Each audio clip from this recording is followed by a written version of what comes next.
Doctor ortho Ayurvedic oil and capsule. अब दर्द भी घुटने टेकेगा।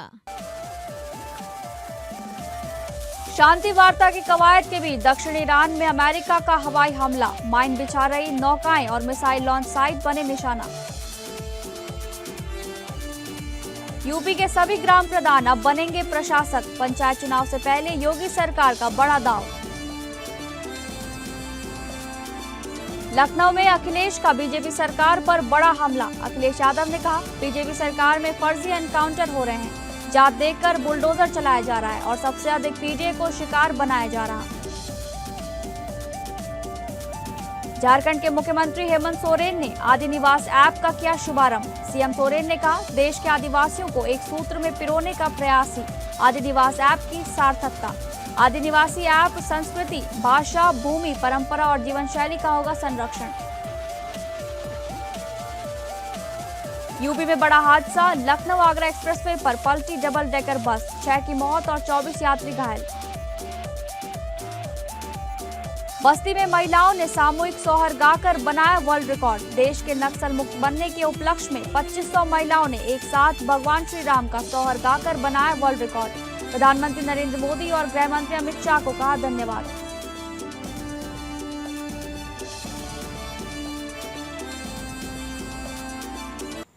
नमस्कार, आप सभी का बहुत बहुत स्वागत है इस बुलेटिन में। मैं हूं आपके साथ शालिनी राणा। शुरुआत करेंगे बुलेटिन की।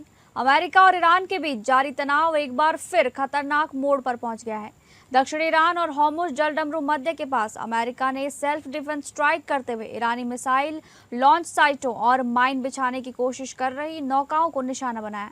अमेरिकी सेना ने कहा कि ये कार्रवाई अपने सैनिकों और युद्धपोतों की सुरक्षा के लिए की गई। खास बात यह है कि ये हमला ऐसे समय हुआ जब दोनों देशों के बीच युद्ध विराम और परमाणु समझौते को लेकर बातचीत जारी है। इस घटनाक्रम ने पश्चिम एशिया में फिर से तनाव बढ़ा दिया है। अमेरिकी सेंट्रल कमांड यानी सेंटकॉम के अनुसार ईरानी बलों की गतिविधियां अमेरिकी सैनिकों और जहाजों के लिए खतरा बन रही थी। इसी वजह से अमेरिकी सेना ने दक्षिणी ईरान में सीमित लेकिन सटीक कार्रवाई की। सेंटकॉम के प्रवक्ता कैप्टन टिम हॉकिंस ने कहा कि अमेरिकी सेना ने आत्मरक्षा में यह हमला किया और साथ ही संयम भी बरता। अमेरिका का दावा है कि ईरानी नौकाएं हॉर्मुज जलडमरू मध्य के पास समुद्र में माइन बिछाने की कोशिश कर रही थी। इसके अलावा कुछ मिसाइल लॉन्च साइटों को भी सक्रिय किया जा रहा था। अमेरिकी सेना ने इसे संभावित खतरा मानते हुए निशाना बनाया। हालांकि हमले में कितना नुकसान हुआ इसकी पूरी जानकारी अभी सामने नहीं आई है। अमेरिका और ईरान के बीच संघर्ष विराम के दौरान भी पहले कई बार तनावपूर्ण घटनाएं हो चुकी हैं। मई की शुरुआत में भी अमेरिकी सेना ने ईरानी सैन्य ठिकानों पर हमला किया था। उस समय अमेरिका ने आरोप लगाया था कि ईरान ने उसके युद्धपोतों पर मिसाइल, ड्रोन और छोटी नौकाओं से हमला करने की कोशिश की थी। हॉर्मुज जलडमरू मध्य दुनिया के सबसे अहम समुद्री व्यापार मार्गों में शामिल है। यहाँ किसी भी सैन्य गतिविधि का असर वैश्विक तेल बाजार और अंतर्राष्ट्रीय राजनीति पर पड़ सकता है। यही वजह है कि अमेरिका इस क्षेत्र में लगातार सैन्य निगरानी बनाए हुए है। I wouldn't say Iran is one of them, to be honest with you, because we have Iran very much under control. We're either going to make a deal or they're going to be decimated. So one way or the other, we win. But we're going to be talking with President Xi about a lot of different things. अगली खबर का रुख करेंगे। उत्तर प्रदेश के गांवों में अब सत्ता की तस्वीर बदलने वाली है। पंचायतों का कार्यकाल खत्म होते ही हजारों ग्राम प्रधान कुर्सी छोड़ेंगे नहीं, बल्कि नए अधिकार के साथ फिर उसी कुर्सी पर बैठेंगे। मुख्यमंत्री योगी आदित्यनाथ ने बड़ा फैसला लेते हुए आदेश दिया कि नई पंचायतों के गठन तक पुराने प्रधान ही गांव के प्रशासक बनकर काम संभालेंगे। पंचायत चुनाव और ओबीसी आरक्षण के बीच आए इस फैसले ने गांव की राजनीति में हलचल तेज कर दी है। अब हर चौपाल पर चर्चा इसी बात की है कि आखिर योगी सरकार ने चुनाव से पहले इतना बड़ा दांव क्यों चला। प्रदेश की ग्राम पंचायतों का वर्तमान कार्यकाल 26 मई 2026 को समाप्त हो रहा है। ऐसे में सवाल उठ रहे थे कि नई पंचायतों के गठन तक गांव का कामकाज कौन संभालेगा। अब सरकार ने इसका जवाब दे दिया है। सरकारी आदेश के मुताबिक 27 मई 2026 से सभी निवर्तमान ग्राम प्रधान अपने अपने गांव में प्रशासक के रूप में काम करेंगे। ये व्यवस्था नई पंचायतों के गठन तक या अधिकतम 6 महीने तक लागू रहेगी। सरकार ने सभी जिलाधिकारियों को इसके लिए अधिकृत कर दिया है, यानी हर जिले में डीएम निवर्तमान प्रधानों को औपचारिक रूप से प्रशासक नामित करेंगे। हालांकि सरकार ने इस व्यवस्था के साथ कुछ सख्त शर्तें भी जोड़ दी हैं। प्रशासक बनाए गए प्रधान सिर्फ सामान्य और रूटीन प्रशासनिक काम ही कर सकेंगे। उन्हें कोई बड़ा नीतिगत फैसला लेने की अनुमति नहीं होगी। यानी गांव में रोजमर्रा के काम, सफाई, पेयजल, स्ट्रीट लाइट, छोटी प्रशासनिक व्यवस्था और सरकारी योजनाओं की सामान्य निगरानी जैसे कार्य जारी रहेंगे, लेकिन नई योजना या बड़े वित्तीय फैसले नहीं लिए जा सकेंगे।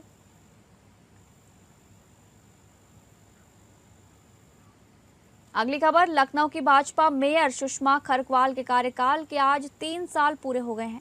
इसका उत्सव गोमती नगर स्थित इंदिरा गांधी प्रतिष्ठान में मनाया गया।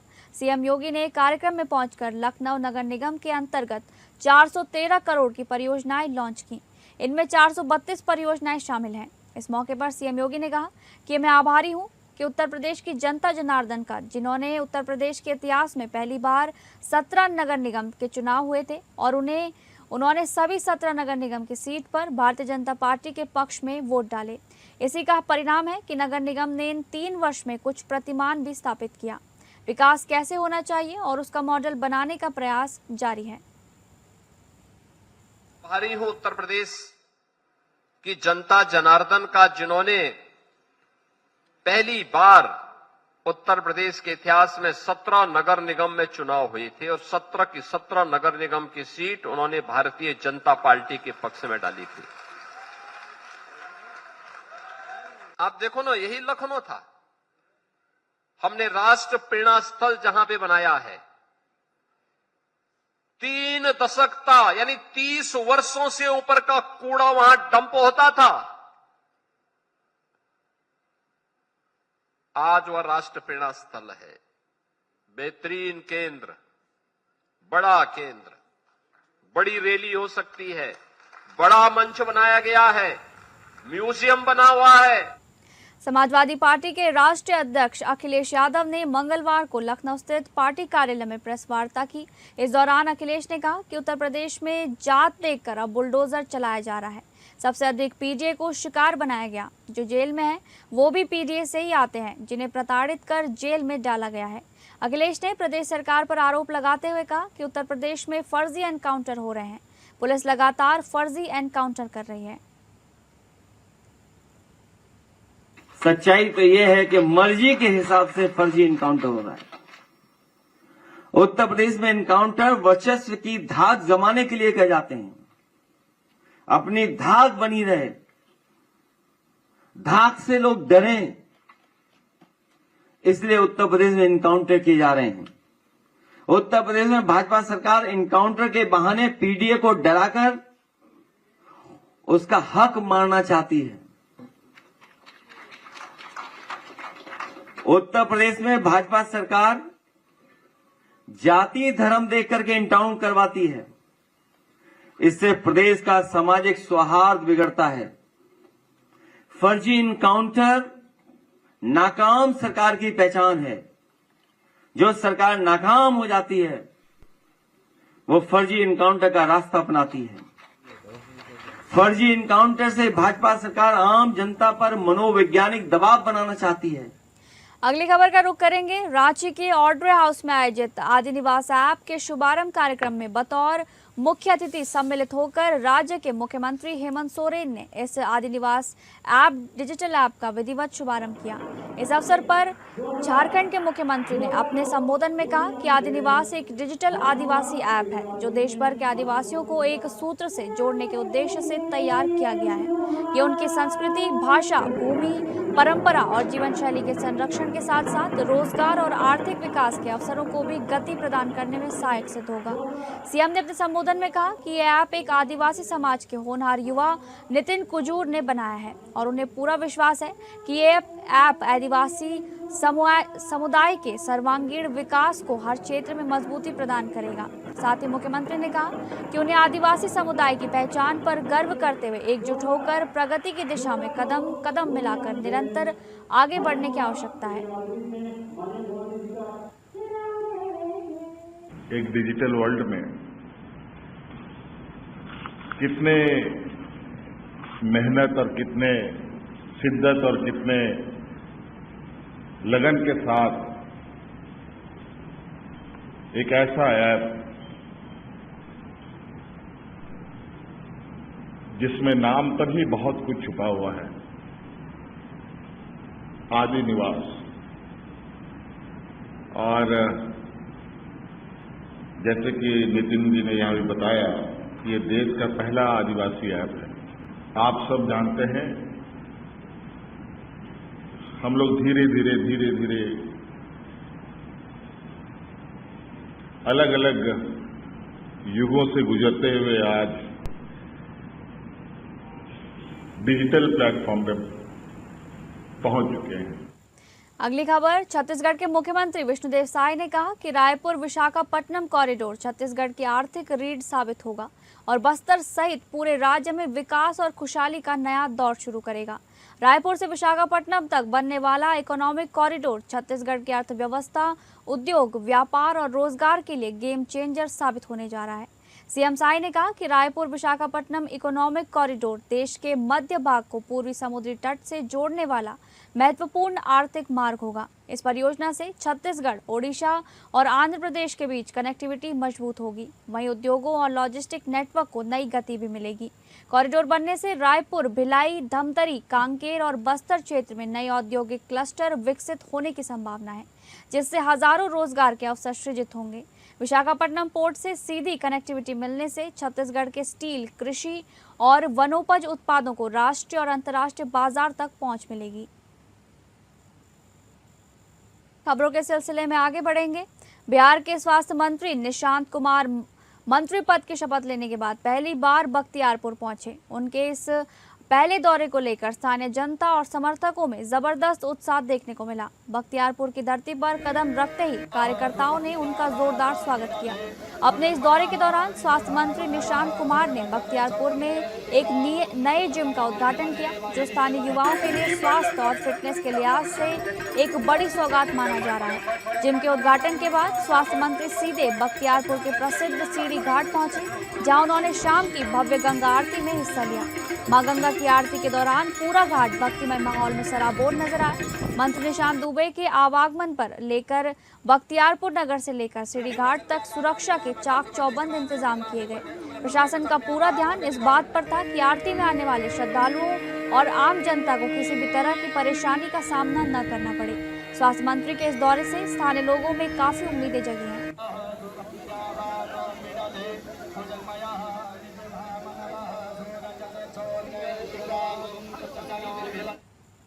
अगली खबर, महाराष्ट्र के धुले जिले में मुंबई आगरा हाईवे पर मंगलवार तड़के एक भीषण सड़क हादसे ने 6 लोगों की जान ले ली, जबकि 26 यात्री घायल बताए जा रहे हैं।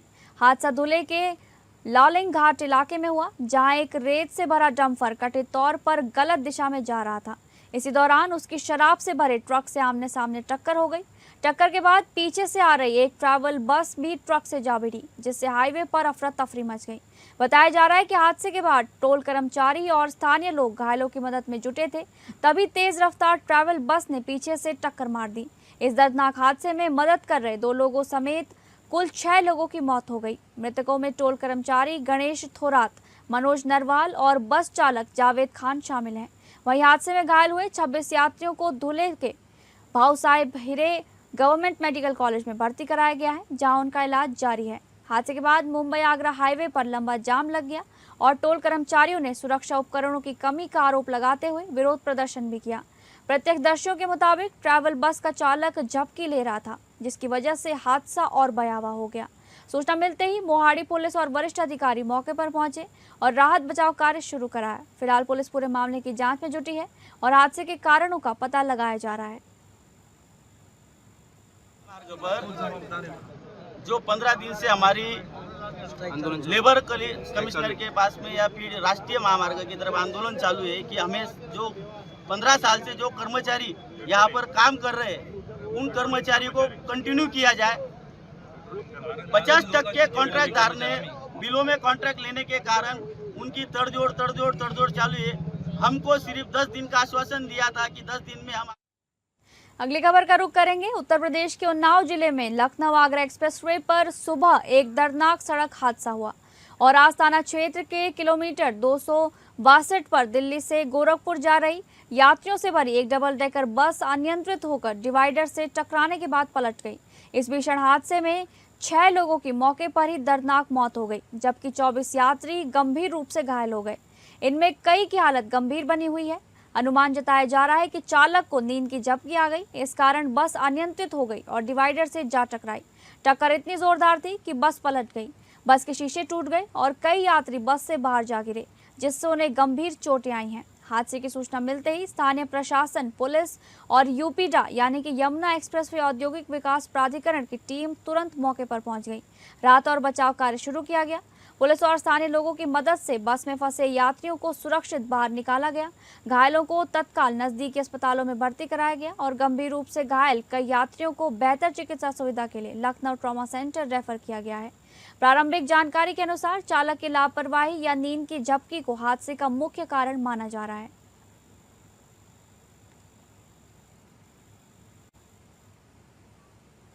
अगली खबर, झारखंड के चतरा में मादक पदार्थों की अवैध खरीद बिक्री के खिलाफ पुलिस को बड़ी सफलता हाथ लगी है। लावालौंग थाना क्षेत्र के इचाहर जंगल में चलाए गए विशेष अभियान के दौरान पुलिस ने करोड़ों रुपए के डोडा, अफीम और पोस्ता दाना बरामद करते हुए 3 तस्करों को गिरफ्तार किया है। पुलिस के मुताबिक जब्त मादक पदार्थों की कुल कीमत करीब 1 करोड़ रुपए के आसपास आंकी जा रही है, जबकि कई आरोपी जंगल का फायदा उठाकर फरार हो गए।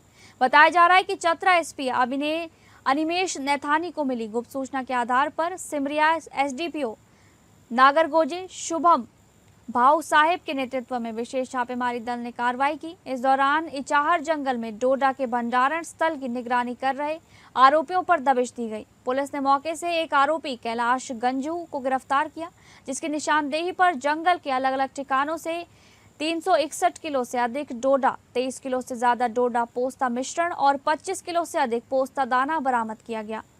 वहीं छापेमारी में 7 किलो 196 ग्राम अफीम, 2 मोबाइल फोन, 1 मोपेड और जीवलाल गंजू के घर से 78 किलो से ज्यादा डोडा भी बरामद किया गया है। वहीं बगरा चतरा रोड स्थित बजराही मैदान में पुलिस ने कार्रवाई करते हुए 2 अंतर्राज्यीय तस्करों को भी गिरफ्तार किया है। मामले में लावालौंग थाना में एनडीपीएस एक्ट के तहत प्राथमिकी दर्ज कर ली गई है और फरार आरोपियों की तलाश में लगातार छापेमारी जारी है।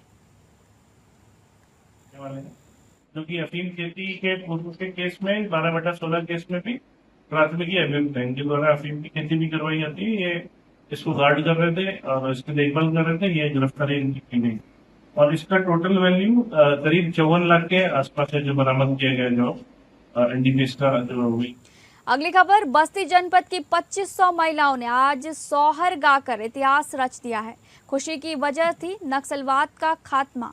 प्रधानमंत्री नरेंद्र मोदी एवं गृह मंत्री अमित शाह के नेतृत्व में भारत नक्सलवाद बनने के बाद विकास की ऊंचाई पर निरंतर बढ़ रहा है। नक्सलवाद से मुक्त होने पर पहल संस्था द्वारा आयोजित बस्ती जनपद की 2500 महिलाओं द्वारा भगवान श्री राम का सोहर गाकर प्रधानमंत्री नरेंद्र मोदी तथा गृह मंत्री अमित शाह का धन्यवाद दिया गया, जो Guinness book of world record में दर्ज किया गया है। संस्था के संस्थापक समाज सेवी मनीष मिश्रा ने कहा कि प्रधानमंत्री नरेंद्र मोदी तथा गृह मंत्री अमित शाह द्वारा देश हित के लिए निरंतर कार्य किया जा रहा है। भारत से नक्सलवाद समाप्त हो गया है और विकसित राष्ट्र की श्रेणी में स्थापित हो गया है। नक्सलवाद हमारे देश के लिए एक बड़ी समस्या थी, जिसे समाप्त कर दिया गया है। बस्ती की महिलाएं अब अपने पांव पर खड़ी होकर बस्ती को विकसित करेंगी और उत्तर प्रदेश का प्रथम विकसित जनपद बनाएंगी। इस अवसर पर संजय संस्थापक मिश्रा सहित अन्य लोग मौजूद रहे। Guinness book of world record के जज रूप में मौजूद रहे ऋषिनाथ ने 2500 महिलाओं के सोहर गाने का वर्ल्ड रिकॉर्ड उपस्थित होकर दर्ज कराया। ये बस्ती की जीत है। बस्ती ने रिकॉर्ड नहीं बनाया है, बस्ती ने घोषित कर दिया है कि बस्ती दौड़ने के लिए तैयार है। बस्ती बेस से लेकर के स्पेस तक पहुंचने के लिए तैयार है। बस्ती की मातृशक्ति जो ठानती है वो करके दिखाती है। हमने तय किया था 2100 महिलाएं गाएंगी, आज 2500 महिलाओं ने एक स्वर में सोहर गा करके बता दिया है कि बस्ती एक है बेस से स्पेस जाने के लिए। सोहर जो है वो टाइप ऑफ रिकॉर्ड था। The main record is for the most singers in an Indian folk music performance. The type of folk music is sohar. ये बहुत मतलब एक इतिहास बस्ती के लिए रचा जा रहा है, जिसमें ग्रामीण महिलाएं जो कभी बाहर नहीं निकलती थी, वो आज जागरूक होकर के बाहर निकल के अपने मान सम्मान को लेकर यहाँ आई हैं। और भैया द्वारा बहुत ही ज़्यादा मतलब वो बहुत ही ज़्यादा महिलाओं को और अपनी बहनों को बहुत ज़्यादा मान सम्मान दे करके उनको आगे बढ़ा रहे हैं। फिलहाल इस बुलेटिन में बस इतना ही। नमस्कार।